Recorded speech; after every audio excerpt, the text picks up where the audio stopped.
Hello friends, welcome to my channel Sahu science classes. तो friends, आज की वीडियो क्लास 12th मैथ्स वालों के लिए बहुत ही ज़्यादा इंपॉर्टेंट होने वाली है, क्योंकि आज हम यूपी बोर्ड आपके 12th के एग्ज़ाम का एक ऐसा क्वेश्चन करने वाले हैं जो कि 8 नंबर में आपको बहुत ही अच्छे से जीत दिलाएगा। जी हाँ, ये दीर्घ में 8 नंबर का आया है 2023 में।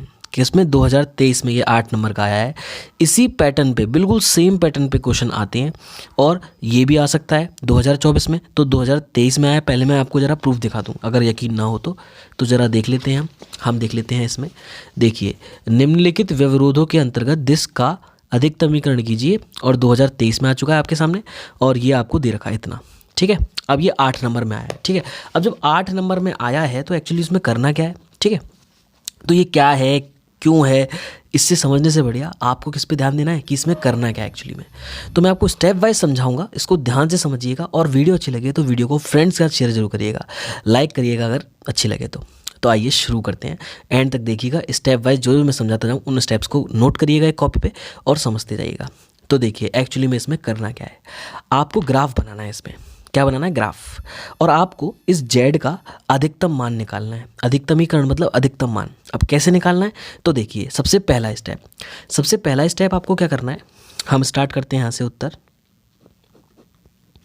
देखिए, सबसे पहले स्टेप में आपको ये जो दो इक्वेशन दे रखी हैं, पहली इक्वेशन और दूसरी इक्वेशन, इनको चाहे लेस देन हो चाहे कुछ भी हो, आपको बराबर रखना है।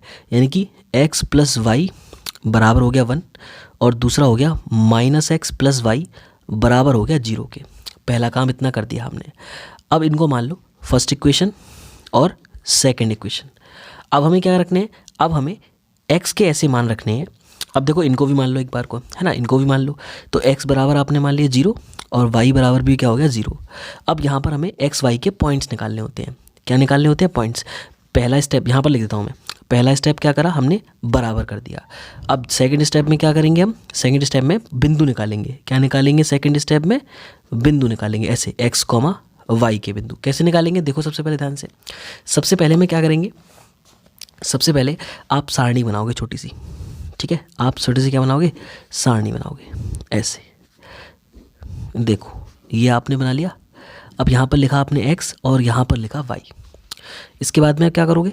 ये फर्स्ट, किसके लिए? ये फर्स्ट के लिए, समीकरण 1 के लिए। x की जगह पे क्या रखोगे? 0। तो x की जगह पे 0 रखा, तो y की जगह क्या मिलेगा? देखो, x की जगह पे रखोगे 0, तो 0 + 1 y क्या हो जाएगा? y। तो y बराबर कितना आ जाएगा? 1। अब y की जगह पे क्या रखोगे? y की जगह पे क्या रखोगे? 0।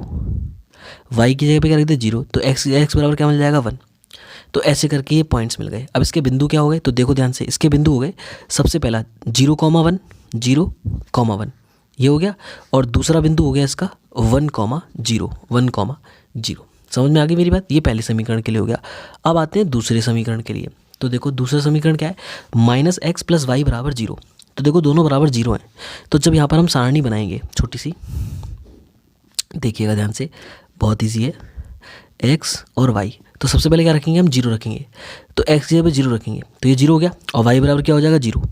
फिर हम y की जगह 0 रखेंगे, तो x क्या हो जाएगा? 0 हो जाएगा। तो इसके पॉइंट्स क्या हो गए? 0, 0 ही हो गए, है ना। 2 बार क्या लिखूँ? 0, 0 ही हो गए। तो ये मूल बिंदु निकल के आ गए। तो अब ये पॉइंट्स आ गए, इनको हमें ग्राफ पे पहले ड्रॉ करना है। इसको हमें क्या करना है? ग्राफ पे ड्रॉ रखना है, या ड्रॉ करना है, या फिर मैं बोलूँ आलेख को खींचना है। तो आलेख को कैसे खींचना है, आइए उसको समझाता हूँ। देखिए ध्यान से, सबसे पहले आपको इन बिंदुओं को देखना है। देखो, ये x पे होता है, ये y पे, ये x पे होता है, ये y पे, और ये x y तो भाई देखो आपको समझ आएगा, मूल बिंदु है ना। इसको क्या समझाऊँ? अब देखो ध्यान से कैसे ग्राफ खींचना है। सबसे पहले आपको x एक्सिस और y एक्सिस इनको ड्रॉ कर लेना है। तो देखिए, इनको ड्रॉ कर लेते हैं ध्यान से। ऐसा करता हूँ, स्केच से ड्रॉ कर देता हूँ। देखिए, यहाँ पर आपको इसे ड्रॉ करना है। तो आपने ऐसे सिंपली ये ड्रॉ कर दी x एक्सिस, उसके बाद में आपने यहाँ पर कर दी y एक्सिस। देखिए, इस तरीके से आपने कर दी y एक्सिस ड्रॉ। ये हो गई x एक्सिस, और ये क्या हो गई? y एक्सिस आपकी ड्रॉ हो गई। इसके बाद में आपको क्या करना है? इसके बाद में आपको पॉइंट्स नोट डाउन करने हैं। अब पॉइंट्स कैसे नोट डाउन करोगे आप? देखिए ध्यान से, क्या है हमारे पास? ये पॉइंट्स हैं। तो देखो, ये कौन से समीकरण के लिए? ये x + y बराबर 1 के लिए, ये पहले वाले समीकरण के लिए x + y बराबर 1 के लिए है। और ये वाले पॉइंट्स किसके लिए हैं? -x + y बराबर 0 के लिए है। ठीक है, ये इसके लिए और ये इसके लिए।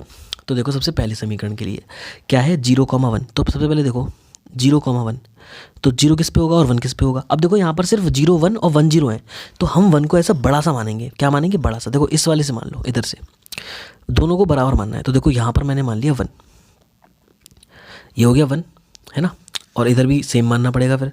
तो इतनी दूरी पर ही 1 मान लेते हैं। इतनी दूरी पर हमने क्या मान लिया? 1 मान लिया। क्लियर है मेरी बात? अब ये वाले पॉइंट्स आ गए हमारे 1, और ये भी पॉइंट्स हो गया हमारा 1। तो सबसे पहले हमें देखना है 0,1, x पर 0 और y पर 1। तो देखो x पर क्या है? 0 और y पर 1, तो ये क्या हो गया? 0,1। ये कौन सा पॉइंट मिल गया हमें? 0,1 मिल गया। अब नेक्स्ट देखते हैं 1,0। तो देखो 1,0 यानी कि x पर 1 और y पर 0। तो देखो x पर तो 1 हो, ये x एक्सिस है और ये y एक्सिस है। तो देखो x पर 1 और y तो यहाँ पर 0 ही होता है, y क्या होता है यहाँ पर 0। तो ये कौन सा पॉइंट हो गया हमारा? 1,0 हो गया। ये किसके लिए हो गया? x प्लस वाई बराबर 1 के लिए। तो इन दोनों पॉइंट्स को हमें मिला देना है। अब इन दोनों पॉइंट्स को हम मिला देते हैं इस तरीके से। देखिए इन दोनों पॉइंट्स को हमें मिला देना है, तो देखिए ध्यान से मिलाइएगा।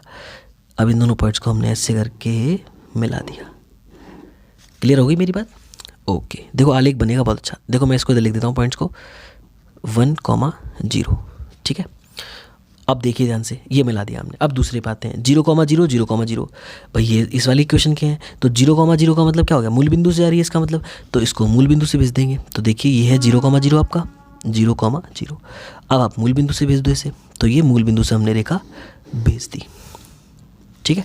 अब एक चीज़ ध्यान से देखिएगा, है ना, देखो ये एरो मत बनाइएगा, मैंने बना दिया। अब देखिए ध्यान से इसके बाद कि आपने ऊपर देखा था कि वैल्यू जो है x की वो 0 से बड़ी है और y की वैल्यू 0 से बड़ी है। तो इसका मतलब ये जो रहेगा x और y एक्सिस के बीच में ही रहेगा, क्योंकि 0 से बड़ी है। अब इसके बाद क्या करना है आपको? सबसे पहले इन इक्वेशनों का नाम लिख देना। ये किसकी इक्वेशन के लिए था? x प्लस वाई बराबर 1 के लिए था। तो यहाँ पर इसके लिए नाम लिख दो x प्लस वाई बराबर 1 के लिए, और ये लिख दो -x प्लस वाई बराबर 0। आगे मेरी बात समझ में? ये 2 इक्वेशन हो गई। अब आपको एक और चीज़ करनी है। क्या करना है कि ये जो दोनों इक्वेशन ये दोनों इक्वेशन थी, आपको क्या करना है? इसको मेन वाले पार्ट पे जाना है। मेन वाले पार्ट पे यहाँ पे आने की, और यहाँ पर आपको x और y दोनों की जगह पहले 0 रख के देखना है। x और y दोनों की जगह क्या रखना है? 0 रख के देखना है। देखो 0 प्लस 0 क्या करेंगे? 0 प्लस 0, तो 0 प्लस 0 क्या हो जाएगा? 0 हो जाएगा। अब देखो ये <1, तो देखो अगर ट्रू हो रहा हो, अगर क्या हो रहा हो? ट्रू हो रहा हो, तो देखिए क्या होगा। देखिए 0 जो है वो 1 से छोटा ही तो है, 1 की तरफ मुंह खुला है, तो इसका मतलब 1 बड़ा है और 0 छोटा है, तो ये बात सत्य हो गई। अब इसके लिए देख लो 0 और 0 माइनस 0 जो भी हो, तो ये क्या होगा? 0, देखो बराबर का साइन भी यहाँ पर 0 और यहाँ पर बराबर का भी साइन है, तो इसका मतलब ये भी सत्य हो रहा है, तो ये वाली सत्य भी हो गई। तो 0 0 के लिए ये सत्य हो गई। तो इसका मतलब क्या हो गया? इसका मतलब ये हो गया कि हम इनके अंदर शेड करेंगे। अब जब शेड करेंगे तो देखो ये जो दोनों रेखा है ना, ये वाली रेखा और ये वाली रेखा, इन दोनों का होगा 0 की तरफ शेड। कहाँ होगा? 0 की तरफ। तो देखो ध्यान से, ये वाली है, इसको 0 की तरफ यहाँ जाना होगा, और ये इन दोनों के बीच में कॉमन है, इसको यहाँ जाना होगा, ठीक है। तो ये हम इस तरीके से ग्राफ को ड्रॉ कर देंगे, ठीक है। अब इसको आप पेंसिल से आप क्या कर दोगे? ऐसे करके पेंसिल से आप इसे अच्छी तरीके से शेड कर दोगे, ठीक है। कर सकते हो आराम से पेंसिल से शेड। आपको इसे पेंसिल से पूरा अच्छे से शेड कर देना है, और ये आपका ग्राफ बन के तैयार हो चुका है, ठीक है। अब हमें एक और काम करना है, बस लास्ट। ग्राफ तो बन जाएगा, ग्राफ क्या होगा? आपको नंबर मिल जाएंगे, बहुत बढ़िया। अब आपको क्या करना है कि ये जो इनका मीटिंग पॉइंट है, आपको इसका मान निकालना है। इस मीटिंग पॉइंट का आपको मान निकालना है। कैसे निकालोगे? आइए उसको भी समझा देता हूँ। इन दोनों इक्वेशन को ले लो, इन दोनों इक्वेशन को, ये इक्वेशन 1 थी, इक्वेशन 2 था। अब इसमें से वैल्यू निकाल दो। देखो ये -x प्लस वाई बराबर 0 है, तो देखो -x y को उधर भेज दो, बराबर हो जाएगा -y के। अब x ये कट गया, माइनस से माइनस कट गया, तो x किसके बराबर हो गया? y के। अब इस इक्वेशन में पुट कर दो, तो देखो x यहाँ पे y रख दो, तो y प्लस वाई बराबर हो जाएगा 1 के। ये क्या हो जाएगा? 2y बराबर 1 के। तो y बराबर क्या हो गया? y बराबर हो गया 1/2। y बराबर क्या हो गया? 1/2। अब देखो x किसके बराबर था? y के, तो x की वैल्यू कितनी भी हो जाएगी? x की वैल्यू भी कितनी हो जाएगी? 1/2। तो यानी कि 2 पॉइंट्स आ गए, एक तो हो गया 1/2 और कॉमा 1/2। आगे मेरी बात समझ में? ये 1/2 कॉमा 1/2 हो गया है। इसके बाद देखिए अब क्या करना है? अब z का अधिकतम मान निकालना है। z का अधिकतम मान किन बिंदुओं पर निकलेगा? 3 बिंदुओं पर। एक तो ये वाला बिंदु हो गया, एक ये वाला बिंदु हो गया, और एक ये वाला बिंदु हो गया, क्योंकि इन्हीं के अंदर ग्राफ बन रहा है हमारा। तो देखिए एक 0,0। अब आपको देखो ये लिखना है यहाँ पर कोणीय बिंदु, और दूसरा z बराबर ऊपर क्या था? z बराबर था ऊपर x प्लस 2y, ठीक है। ऐसे करके लिस्ट बना देनी है, z बराबर x प्लस 2y। अब यहाँ पर देखो पॉइंट्स को लिख लो, 0,0, नेक्स्ट 1/2 कॉमा 1/2 और नेक्स्ट है 1,0। अब यहाँ पर x की जगह पे x की जगह पे y, ये x और y, यानी कि x की जगह पे 0 और y की जगह पे 0। तो यहाँ रखो x की जगह पे 0 रखा, x की जगह पे हमने क्या रखा 0 रखा। तो देखो जब x की जगह पे 0 रखेंगे तो z बराबर क्या निकल के आएगा, x की जगह पे 0 और y की जगह पे 0, तो z बराबर क्या निकल के आएगा 0। डन। अब x की जगह पे 1/2 रखो और y की जगह पे भी 1/2 रखो, तो देखो z बराबर क्या हो जाएगा, x की जगह पे रख दिया 1/2 प्लस y की जगह पे 1/2, तो 2 × 1/2 क्या हो जाएगा, 2 से 2 कट जाएगा, ठीक है, तो 1 बचेगा। तो देखो 1 और आधा कितना हो जाएगा 1.5, यानी कि 1 सही 1/2, ठीक है, क्या हो जाएगा 1 सही 1/2, या फिर मैं बोलूँ 3/2, 1.5 हो गया, ठीक है, 1.5 भी लिख सकते हैं, 1.5 हो गया ये, ठीक है। इसके बाद देखिए नेक्स्ट, इसके बाद हम क्या करेंगे, इसके बाद 1,0, यानी कि देखो 1 रख दो पहले x की जगह पे, y की जगह 0, तो z बराबर क्या हो जाएगा 1। अब देखो सबसे ज़्यादा मान किधर आ रहा है, 0 बड़ा हो गया, 1.5 बड़ा हो गया, या 1 बड़ा हो गया, कौन बड़ा हो गया 1.5। तो इसलिए 1/2 1/2 पर जो z का अधिकतमीकरण होगा, यानी कि उसका जो मान होगा वो कितना होगा, वो 3/2 होगा।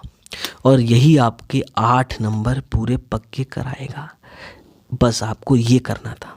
अब मैं एक बार फटाफट से रिपीट कर देता हूँ, क्या क्या करना था हमें। सबसे पहले हमें बराबर का रखना था उनको, फिर हमें यहाँ पर इनके बिंदु निकालने थे, 0 0 या वैल्यूज़ रख के आपको पॉइंट्स निकालने हैं बस। जब पॉइंट्स निकल के आ जाएंगे तो हमें आरेख खींच लेना है, आरेख खींचने के बाद हमें उसको दोबारा से चेक करना है, यहाँ पर दोनों 0 0 रख के, अगर कंडीशन ट्रू हो रही होगी तो हम उसकी तरफ ग्राफ खींच देंगे अंदर की तरफ, ठीक है, 0 की तरफ, और ये ग्राफ बन जाएगा। अब जिन बिंदुओं के बीच में ग्राफ बन रहा है उन तीनों बिंदुओं को ले लेना है, बिंदुओं को उससे पहले x और y की वैल्यू निकाल लेनी है दोनों बिंदुओं से, दोनों इक्वेशन से, और यहाँ पर पुट कर देनी है z में, और जिससे वैल्यू ज़्यादा आएगी उस बिंदु पर z का मान अधिकतमीकरण हो जाएगा।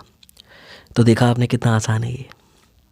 ऐसी ही वीडियो के चैनल को सब्सक्राइब कीजिए, और वीडियो अच्छी लगी तो वीडियो को फ्रेंड्स के साथ जरूर शेयर कीजिएगा ताकि हर कोई पढ़ सके। मिलते हैं बहुत जल्द नेक्स्ट वीडियो में, तब तक के लिए गुड बाय गाइस।